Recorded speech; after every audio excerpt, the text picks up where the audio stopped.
प्रार्थना यह नित्य प्रतिदिन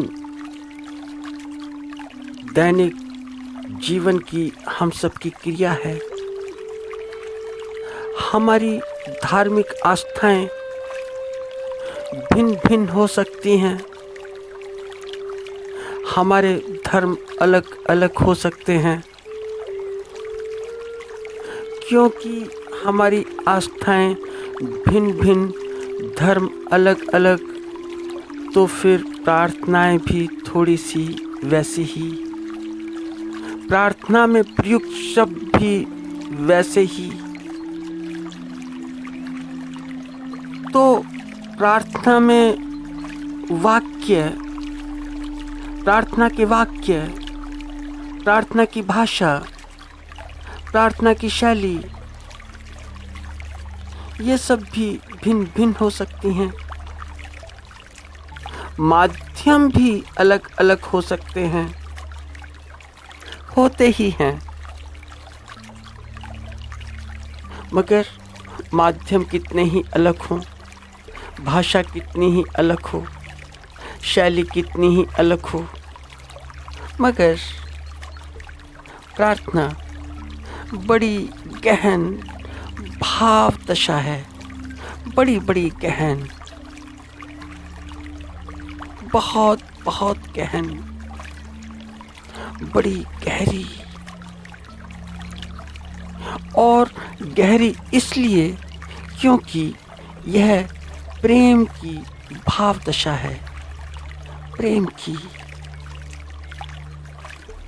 और ऐसे प्रेम को समझ पाना बड़ा बड़ा मुश्किल हो जाता है हम सब के लिए। ऐसे प्रेम की भाव दशा नहीं समझी जा सकती है, बड़ा मुश्किल है।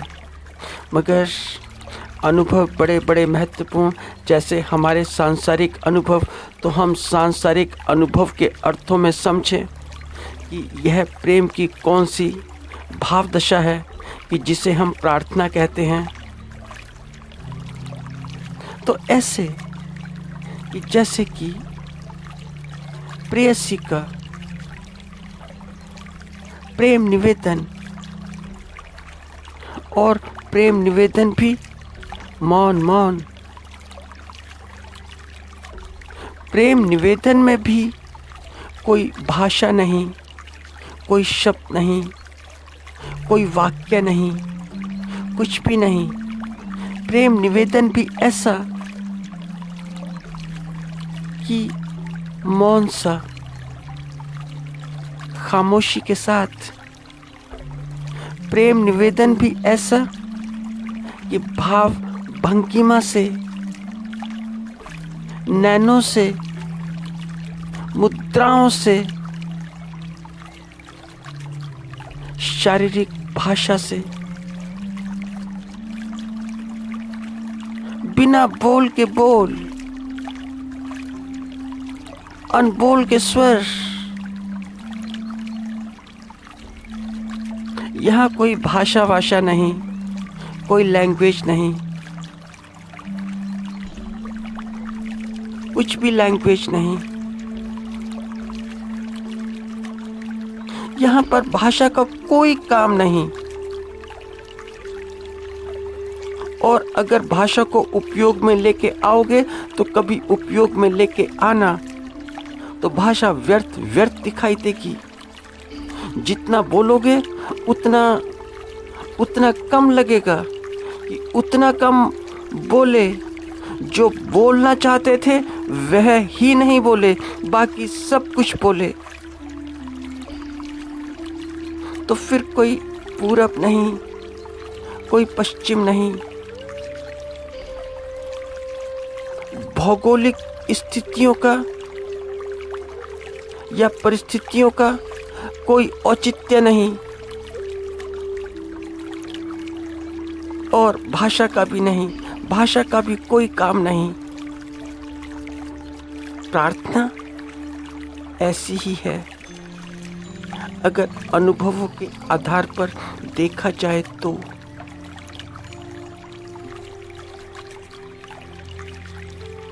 प्रार्थना में ज्ञान का कोई ज्ञान का दरअसल है क्या कि प्रार्थना के जो तल हैं वे ज्ञान विज्ञान से बहुत ऊपर के हैं, बड़े बड़े ऊपर के। और यदि जीवन का ज्ञान ठीक ठाक है,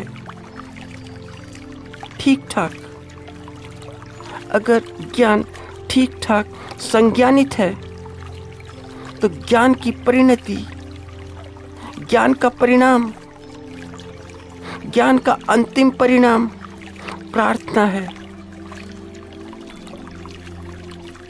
ज्ञान के वृक्ष का फल प्रार्थना है। यूं तो ज्ञान के वृक्ष में बड़े बड़े फल हैं, बहुत बहुत फल हैं, बहुत। और थोड़ा सा ध्यान देने की बात है कि ज्ञान प्राप्त करने की प्रक्रियाएं लंबी हैं, बड़ी बड़ी लंबी। ज्ञान प्राप्त करने की प्रक्रियाएं ऐसी ही लंबी हैं कि ठीक ऐसे ऐसे कि जैसे कोई पौधा, कि जैसे किसी पौधे की, जैसे किसी व्यक्ति की। तो ज्ञान एकदम से नहीं कि एकदम से आ जाए, तो ज्ञान अचानक नहीं कि कहीं अचानक मिल जाए, ज्ञान अकस्मात नहीं, किंतु प्रार्थना अकस्मात है।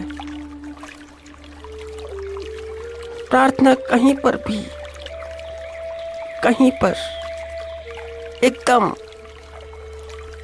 प्रार्थना ऐसी अकस्मात, अचानक। प्रार्थना होती है तो होती है, नहीं होती तो नहीं होती। ज्ञान तो ऐसा कि ज्ञान को तो बड़ी बैसाखियों की आवश्यकता है। अगर ज्ञान के पास बैसाखियां ना हो तो ज्ञान गिर जाता है। ज्ञान को प्रक्रिया चाहिए, ज्ञान को प्रोसेस चाहिए कि ऐसे पढ़ो, ऐसे लिखो, ऐसे जानो, ऐसे चिंतन करो, ऐसे मनन करो, ऐसी विधियां, ऐसी पद्धतियां, ऐसे कार्यक्रम, ये दिनचर्या, ये भाषा, ये शैली, और ये सब अलग अलग होती हैं। ऐसे समझो कि जैसे कोई पौधा होता है तो उसे पानी भी दो, सिंचित भी करो। तो पौधे को पानी की ज़रूरत, तो पौधे को धूप की ज़रूरत, खाद पानी की ज़रूरत। उसे थोड़ी उसके चारों ओर बाड़ भी होनी चाहिए कि कोई पशु ना आ जाए, खा ना जाए। तब कहीं जाकर अंत में सौंदर्य का फूल खिलता है। तो फिर कहीं अंत में प्रार्थना का कोमल फूल जीवन में खिलता है। तो फिर प्रार्थना का कोमल फूल फिर जीवन से जब खिलता है जीवन में, तो फिर जीवन से प्रार्थना की सुगंध आती है, प्रार्थना की महक आती है। तो प्रार्थना ज्ञान का पीक है, ज्ञान का चरम है, ज्ञान की अंतिम अवस्था है। ज्ञान का अंतिम छोर क्या, ज्ञान का अंतिम अनुभव क्या? प्रार्थना। प्रार्थना वैसा कुछ नहीं कहती कि जैसे ज्ञान कहता है। ज्ञान की भाषा में और प्रार्थना की भाषा में बड़ा बड़ा अंतर है। ज्ञान तो कहता है कि यह शरीर, यह मन, फिर मन पर भी आ जाओ तो चेतन मन, कॉन्शियस माइंड, अवचेतन, सबकॉन्शियस माइंड, अचेतन, अनकॉन्शियस माइंड, यह आत्मा, वह परमात्मा, यह साकार, वह निराकार, यह कर्म, वह कर्म, कि यह गुण, वह गुण। फिर तुम गुणों को भी तोड़ लो 3 में, कि सतोगुण या रजोगुण या तमोगुण, या फिर कि सगुण या निर्गुण। तो यह सब ज्ञानी की भाषा है, ज्ञानी यही सब कहता है। मगर धीरे धीरे ज्ञान का तत्व धीरे धीरे प्रकट होता है, और ऐसे ही प्रकट होता है कि जैसे देखते हो कि गुलाब का पौधा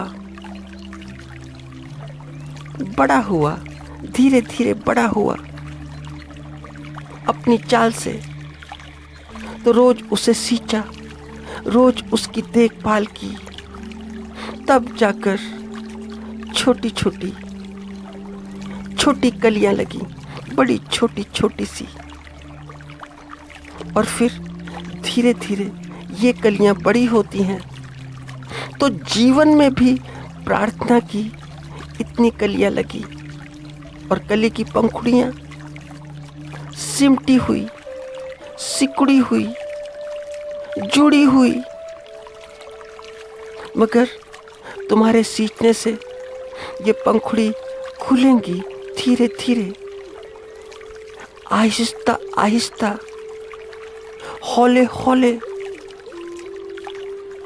तो कली खिली प्रार्थना की, प्रार्थना की। तो प्रार्थना की खुशबू तैरी हवा में। तो खुशबू अब आई नासापुटों में प्रार्थना की। तो प्रार्थना होती है यकायक, तो प्रार्थना होती है अचानक, बस हुई, होनी थी, हो गई। अभी तो हम करते हैं, प्रार्थना भी करते हैं, प्रार्थना भी करनी पड़ती है। अरे करने के लिए तो वैसे बहुत सी बातें हैं, वे करनी चाहिए, और बहुत सी चीजें हैं। प्रार्थना करने का विषय नहीं। प्रार्थना क्या कोई करने का विषय है? नहीं, प्रार्थना होने का विषय है। प्रार्थना हो तो हो जाए, ना हो तो ना हो। मगर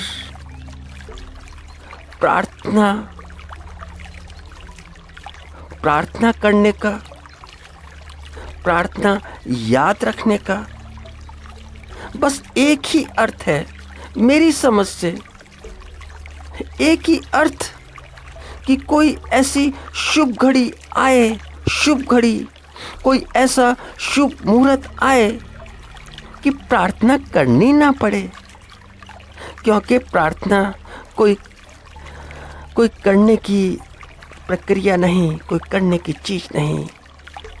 प्रार्थना ना करनी पड़े, प्रार्थना बस हो जाए, ऐसे हो जाए कि बैठे बैठे, कि खड़े खड़े, कि चलते चलते, कि बोलते बोलते, कि सुनते सुनते। प्रार्थना जीवन का सबसे अद्भुत आयाम है।